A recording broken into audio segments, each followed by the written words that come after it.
정청래 대표의 리더십에 김정일 기자 상당한 타격이 있는 건 아닌지. 왜냐하면은 이걸 밀어붙일 때 슬슬 의원들 사이에서도 조금 비토하는 분위기가 형성이 됐었고, 맞습니다. 그래서 일부 좀 수정을 하면서 영남 지역 뭐 당원들, 대의원들 뭐 이런 것들을 좀 강화하는, 수정하는 만들겠다라고 이야기를 하면서 시간을 수기 절차를 거쳤고, 네. 그래서 통과가 될 듯했는데 안 됐어요. 네, 저도 방금 김종현 기자처럼 들어오기 전에 민주당 의원들 그다음에 그 지도부 중심으로 그다음에 이제 중진 의원들 전화 취재를 해봤는데요. 가장 약하게 말씀하신 분이 정청래 대표한테 브레이크가 걸렸다라고 예. 말씀하셨고, 그다음에 가장 센 워딩은 정청래 대표가 사실상의 불신임을 당했다. 목적어가 너무 빠진 거 아니에요라고 했더니 그래, 그럼 김 기자 1인 1표제가 사실상 불신됐다라고 얘기할 수는 있어라고 하고, 제가 기사화해 됩니까?라고 했더니 기사화해 된다라고 얘기했고, 예, 물론 익명이겠죠. 네, 네. 음악은 김청환, 뉴스는 주영진. 예, 감사합니다. 오늘 나오신 분들 소개해드리겠습니다. 김윤희 서울신문 기자, 김종윤 시사저널 기자, 김정현 한국일보 기자, 그리고 김영래 SBS 정치부 기자. 어서 오십시오. 안녕하세요. 반갑습니다. 이 코너가 원래 처음 시작이 김 기자 관찰 시점이었던 것 같은데 오늘 모처럼 모두 다 성이 김씨인 기자들이 나왔습니다. 저만 주 기자입니다. 예. 우리 김정현 기자 오늘 처음 만나는데 반갑습니다. 네. 예. 처음 인사드리겠습니다. 예, 어디 지금 담당하고 있습니까? 전 민주당하고 민주당, 조국혁신당 출입하고 민주당하고 조국혁신당. 네. 조국혁신당은 요당이에요? 여당도 야당도 아닌 요당입니까? 범여권으로 분류하고 범여권. 있습니다. 예. 네. 그 자기 정체성에 대해서 좀 혁신당은 고민이 좀 많을 것 같아요. 그렇죠. 이제 예. 조국 당대표가 새로 예. 들어왔으니까 예. 거기에 대해서 좀 더 노선을 분명히 예. 하지 않을까라는 알겠습니다. 생각이 듭니다. 예. 김윤희 문화일보 기자죠. 예. 여기다 이렇게 써놓고 저보고. 예, 알겠습니다. 김윤희 문화일보 기자입니다. 문화일보 무려 데스크잖아요, 그죠? 네. 예, 죄송합니다. 예. 자, 김정현 기자가 그러면 여권 움직이면 오늘도 궁금한 게 있는데, 그러면 오늘 그 이야기부터 안 할 수가 없어요. 얼마 전에 불과 1시간쯤 전인가요? 네. 정청래 대표가 심혈을 기울여서 추진했던 대의원과 당원의 권한을 1대1로 하는 당원 당규 개정안. 당무위원회에서는 만장일치로 통과가 됐는데 오늘 중앙위원회에서 부결됐다는 이 정청래 대표 입장에서 상당히 충격적인 소식인 것 같은데 어떻습니까? 그렇죠. 일단 지도부의 공식 입장은 아직 나오지 않은 상황이고요. 예. 안타깝다는 조승래 사무총장의 반응이 있었는데 지금 현재 간담회를 진행 중이고 예. 조금 잠시 뒤 5시 10분부터 기자 간담회를 한다고 합니다. 정청래 대표가 지금 직접. 최고위원들끼리 지도부가 좀 간담회를 하고 있고, 네. 그리고 최고위원이 들어간 건 아니고 최고위원이 들어간 건 아니고 당 지도부만 일단 예. 비공개 회의를 하고 예. 있고 조금 뒤에 이제 그 결과를 발표할 것 같습니다. 그러면 일단 궁금한 게 정청래 대표는 당원 주권 강조하면서 나의 공약 사항이었고 반드시 관철하겠다고 했는데 이게 중앙위원회에서 왜 부결됐을까? 이게 일단 궁금해요. 다들 예상은 통과가 되겠구나라고 생각했던 게 그렇죠. 지배적인 의견이었죠. 그리고 김정현 기자도 그렇게 생각했죠. 저조차도 예. 내일 사실 이 관련 기사가 내일 나가야 되거든요. 근데 예. 그거를 통과로 해놓고 이미 써놨습니다. 예. 그래서 오늘 저녁에 이제 다 고쳐야 되는 상황인데 의원들한테 통화해 보니까 일단은 제적 그 의결 기준이 제적 의원 과반이잖아요. 근데 이제 그렇죠. 반대가 많았던 게 아니라 참석하는 의원들이 적었던 거였어요. 그래서 이 경우에는 그 중앙위원이 투표에 참여하지 않은 중앙위원은 반대가 돼버리는 결과가 나오는군요. 그렇죠. 예. 사실상의 반대 의견을 예. 반대 투표 누르지 않았지만 그렇게 이제 효과가 발휘가 된 거죠. 그래서 그렇게 했고 의원들 전화를 드려봤는데 예. 의원들도 예상치 못한 반응이었고 다만 이게 온라인 투표거든요. 예. 온라인 투표다 보니까 당무위는 이제 손을 들거나 기명을 자신을 밝혀야 되는 상황인데 그렇죠. 이건 문자로 와서 온라인으로만 투표를 하면 된단 예. 말이에요. 그러다 보니까 차마 이게 찬성을 누르기는 좀 어렵고 예. 그렇다고 반대를 누르자니 전자투표라서 어딘가 기록이 남을 수도 있지 않나 하는 그런 생각이 들어서 그냥 투표를 안 했다는 분들이 많은 것 같습니다. 예. 정청래 대표의 리더십에 김정일 기자 상당한 타격이 있는 건 아닌지. 왜냐하면은 이걸 밀어붙일 때 슬슬 의원들 사이에서도 조금 비토하는 분위기가 형성이 됐었고 맞습니다. 그래서 일부 좀 수정을 하면서 영남 지역 뭐 당원들 대의원들 뭐 이런 것들을 좀 강화하는 수정안을 만들겠다라고 이야기를 하면서 시간을 수기 절차를 거쳤고 네. 그래서 통과가 될 듯 했는데 안 됐어요. 네, 저도 방금 김종현 기자처럼 들어오기 전에 민주당 의원들 그다음에 그 지도부 중심으로 그다음에 이제 중진 의원들 전화 취재를 해봤는데요.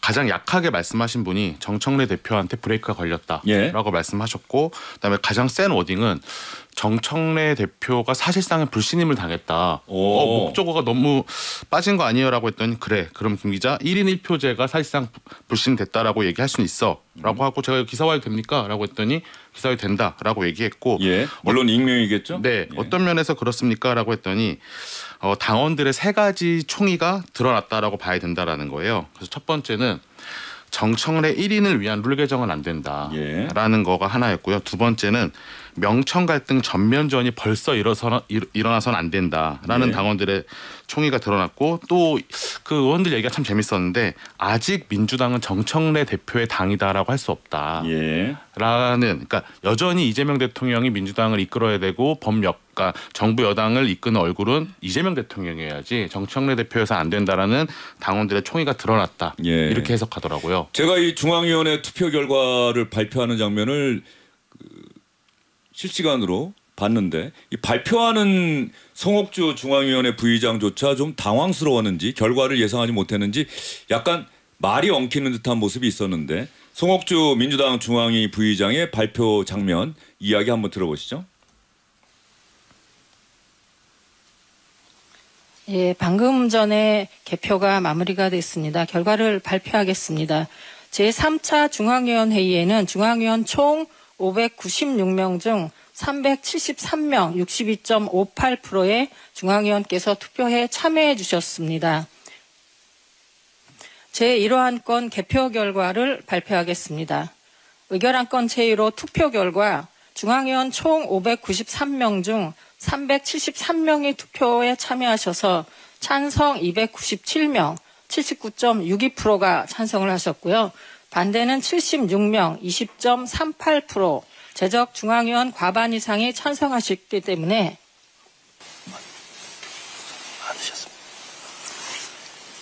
제적 중앙위원 과반 이상이 찬성하지 않으셨기에 의결안건 제1호 당헌 개정의 건 1은 부결되었음을 선포합니다. 네, 다음으로 예, 송옥주 부의장이 처음에는 제적 과반이라고 이야기를 했다가 알고 봤더니 실무자가 와서 그게 아니다라고 이야기했어요. 투표한 사람을 기준으로 하면 과반이 됐는데 제적으로 하니까 과반이 안 된 거죠. 상당히 엄격한 또 규정을 만들어놨네요. 이 당원 당규를 바꾸기 위해서. 정청래 대표가 이제 이 상황에서 어떤 돌파 카드를 만들 수 있을 거라고 김 기자 보세요. 지금 가결을 전제로 기사를 다 준비해놨는데 이제 써야 되잖아요. 그러니까 부결이 됐어요. 그럼 정청래 대표는 무엇을 어떻게 할 것인가? 어떻게 전망하세요? 일단은 이번 부결에 대해서 왜 부결이 됐는지에 대한 책임을 명확히 밝히는 게 우선인 것 같고요. 거기에 대해서 그 책임을 따지는 게 맞냐 아니냐를 가리고 나서 그 다음에 대책을 마련해야 될 것 같습니다. 왜냐하면 오늘 당장 부결이 됐는데 당장 뭐 2달 뒤에 다시 해보겠다 이렇게 얘기할 수는 없는 거잖아요. 그래서 일단은 오늘 왜 부결이 됐는지에 대한 명확한 책임 인식이 나와야 될 것 같습니다. 오늘 같이 투표에 붙여진 게 그 지방선거에 나서 후보들을 뽑는 룰 개정안 그렇죠. 이것도 같이 부결이 된 거죠. 부결된 겁니다. 네. 민주당 바로 발빠르게 지방선거 체제로 좀 전환하려고 했는데 지금 뭔가 이렇게 발걸음이 좀 엉키는 듯한 모습인데 과연 정청래 대표가 잠시 뒤에 어떤 이야기를 할지 그 부분에 좀 정치권 특히 민주당 출입기자들 촉각을 곤두세우고 있을 것 같은데 정청래 대표가 오늘 아침에 당원 주권주의 강조하면서 1인 1표제에 대한 의미를 다시 한번 부여하는 이야기 들어보도록 하겠습니다. 오늘 1인 1표제 도입을 담은 당원 개정안이 중앙위에 상정됩니다. 대한민국은 법치국가이고 모든 법의 으뜸은 헌법입니다. 헌법에서 규정하고 있는 선거의 기본 정신은 보통 평등, 직접, 비밀 투표입니다. 대한민국 어느 조직도 1인 1표 헌법에서 보장한 평등 정신을 위배해서는 안 됩니다.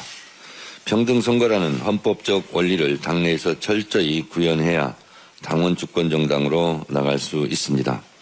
나라의 주인이 국민이듯이 당의 주인은 당원입니다. 오늘 당원 개정은 그 출발점입니다. 이로써 더불어민주당의 진정한 주인은 당원이 될 것입니다. 1인 1표제는 더 넓은 민주주의로 나아가는 문을 열어 민주당이 국민정당으로 도약하는 계기가 될 것입니다. 예, 그 중앙위원들의 선택에 대해서 지도부는 존중해야 할 것이고, 그러나 그 당원 주권 강화를 향한 그 행진은 계속될 것이다, 이렇게 말씀을 좀 드리겠고요. 그 논의가 좀 여러 차례 있었습니다만 이 논의 과정을 통해서 여러 가지 걱정들을 해소하고 조정하기 위해서 노력을 했었고, 그 결과 수정안까지 만들어서 제안됐음에도 불구하고 부결돼서 매우 안타깝다는 말씀을 좀 드리겠고요. 중앙위원들의 그 뜻이 어디에 있는지를 잘 살펴서 앞으로 후속 조치를 진행해 나가겠다는 말씀을 좀 드리겠고요. 오늘 아침에 정청래 최고위원이 1인 1표제 당원 주권 정당으로 한 걸음 더 나아간다 의미를 강력하게 부여하는 이야기 들어보셨는데, 그다음에 나온 이야기는 조승래 사무총장이 중앙위원회에서 부결된 직후에 기자들 앞에서 안타깝다, 수정안까지 마련했는데 부결돼서 안타깝다는 이야기까지 여러분 들어보셨습니다. 정청래 대표 그동안 취임 이후에 그야말로 거칠 것 없이 지금까지 달려왔고, 이재명 대통령은 민생을 챙기시고 싸우는 건 제가 하겠습니다라고 이야기를 했는데, 이 상황, 특히 정청래 대표가 정치적 역경 곤란한 상황에서도 돌파를 해내왔다, 상당히 자신감 있는 정치인 아닙니까? 그렇죠? 네, 상당히 네. 예. 그 정청래 대표가 말씀하신 것처럼 워낙 추진력이 세고 그리고 결정하는 속도도 굉장히 빨라서 그동안 이제 결정을 내릴 때마다 이런 반대에 많이 부딪혀 왔다고 하더라고요. 근데 정청래 대표 생각은 이런 반대가 내가 이제 설득을 해서 뭔가 이렇게 진전을 시켜나가야 되는 게 아니라 감내하고 네, 이런 반대도 내가 감내하고 추진력 있게 더 세게 나가야 된다라는 생각을 그동안 해왔고, 예. 그래서 이번에 약간 그런 그 설득을 해가는 절차적인 절차에 조금 소홀했던 것도 사실이다, 이런 얘기를 하는 사람들도 있습니다. 예. 예. 사실 이 대의원과 당원의 투표 비중을 1대1로 한다, 이게 좀 전격적이어서 처음에 일반 국민들은 사실 이 관심 사안이 아니잖아요. 민주당 당원, 대의원들이 관심을 가질 만한 사안인데, 이제 일반 국민이 관심을 갖게 된 거는 가령 김정현 기자가 이 1대1로 바꾸는 거는 정청래 대표가 내년 전당대회 때 지방선거에서 승리하고 또 나가서 재선을 하고 그다음 총선의 공천권 영향을 행사할 수 있는 이른바 명실상부한 정청래 당으로 민주당을 바꾸기 위한 포석 아니냐, 이렇게 기사를 썼기 때문에 국민들이 관심을 가진 것 아닌가요? 여러 기사를 예, 썼는데요. 예. 그런 기사도 있었고. 그렇죠. 예. 예. 근데 잠시만 지금 정청래 대표 입장이 예, 나왔습니다. 한번 얘기해 주세요. 예. 당원 여러분들께 사과드립니다. 전대 때 약속 부결되면서 제 약속을 지킬 수 없게 돼서 이 점에 대해서 그 공약 실천하려고 저에게 당대표 선출해 주신 당원들의 꿈을 이루기 어렵게 되어 저를 뽑아주신 당원들께 송구한 마음을 금할 길이 없습니다. 그러면 예. 오늘 부결되면은 다시 추진할 수 있는 게 아니라 꿈을 이룰 수 없게 됐다라고 한다면은 이제 다시 추진하는 일은 없다는 뜻으로 지금 얼핏 들리네요. 그런데요. 예. 이게 중앙위에서 2022년에도 예. 그때 이재명 대통령 후보가 낙선을 하고 비대위가 꾸려졌을 때 그때 우상호 비대위가 중앙위에서 요런 걸로 당원당규 개정을 하다가 부결된 적이 있었거든요. 근데 그때도 아마 한 2주가 지나고 다시 추진해가지고 통과된 적이 있었어요. 수정안을 만들어서. 근데 다만 이번 당원당규 개정안의 성격은 그때와는 조금 달라서 당장 뭐 한 달 뒤, 2달 뒤에 추진할 수 있을 것인지는 모르겠습니다. 어쨌든 간에 정청래 대표가 오늘 부결된 거 받아들인다. 근데 안타깝다. 약속을 지킬 수 없게 됐다라고 이야기를 했어요. 앞으로 정청래 대표가 이제 지방선거 앞두고 후보들 뽑는 경선 룰도 바꿔야 되고 이게 연동되는 거 아니에요? 그렇죠. 당원의 투표 비중을 강화하는 것은 경선 룰하고도 연동이 되는 건데. 네, 오늘 이 중앙위 투표가 부결된 거를 오늘 어떤 분들이 투표를 했나 살펴보면 제대로 알 수 있는데, 오늘 민주당 소속 국회의원들과 기초자치단체장, 지역위원 등 이렇게 구성됐어요. 그러니까 이분들이 상당수가 지방선거에 출마하셔야 되는 분들이거든요. 그런데 정청래 대표가 추진하는 것처럼 당심을 계속 강화하는 강화하는 식으로 하면 이분들 입장에선 불안해질 수밖에 없어요. 나는 첫 번째 민심을 바라보고 지금까지 뛰어왔고 두 번째 이재명 대통령 그 전에는 이재명 민주당 대표를 보고 명심을 따라가면 공천을 받을 수 있을 거다라고 생각하고 뛰어왔던 분들이 아까 김인유 기자 얘기를 저도 이제 비슷하게 취재가 됐는데 의원들이 어떤 얘기를 많이 하냐면 정청래 대표가 사전 정지 작업이 너무 부족했다는 거예요. 돌파하면 돌파할 수 있을 거다라고 생각했는데 지금 이재명 당시 민주당 대표한테 공천을 받아서 의원이 된 초선 의원들 같은 경우에는 친명 횡재 비명 행사라고 우리가 흔히 얘기하는 그 공천 학살 과정을 지켜본 사람들이에요. 그 수혜를 받았던 사람들인데 지금 정청래 대표가 추진하고 있는 1인 1표제라는 게 정청래 대표의 1인을 위한 룰 개정이다. 연임을 위한 포석이다라고 얘기 나오는 가장 큰 이유 중에 하나. 그리고 불안감이 하나가 다시 이런 말이 나올까 봐 두려운 거죠. 친청횡재 비청행사라는 말이 나올까 봐. 지방선거 경선 과정에서 또 더 길게 보면 다음 총선 과정에서 그거에 대한 불안감 해소를 정청래 대표가 거의 하지 않았다라는 거예요. 그냥 대의 명분만 갖고 이게 당원 주권주의가 아까도 우리가 살펴봤잖아요. 헌법 정신에 부합합니다. 민주주의에 부합합니다. 그러니까 1인 1표제로 가야 됩니다. 라는 말이 그 민주당 내부에 있는 중앙위원들 실제로 공천을 받아야 되는 분들한테는 엄청 불안하게 느껴졌다는 거죠. 정청래 대표가 취임 이후에 그야말로 민주당도 개혁하고 또 내란도 종식하겠다면서 검찰과 사법부 거침없이 비판하면서 상당히 속도감 있게 달려왔는데 오늘 조금 전에 정청래 대표 이야기 좀 설명을 해주셨는데 1인 1표제 다시 부의하는 것이 어렵다. 공천룰 수정안만 다시 부의하겠다. 이건 뭐 지방선거 당연히 후보 뽑아야 되니까 이건 빨리 해야 되겠죠. 그리고 1인 1표제 도입 당분간 어렵다. 투표율이 낮아서 이런 결과가 나온 것 같다. 지역위원장들이 꺼리는 조항을 완화하겠다라고 이야기를 했습니다.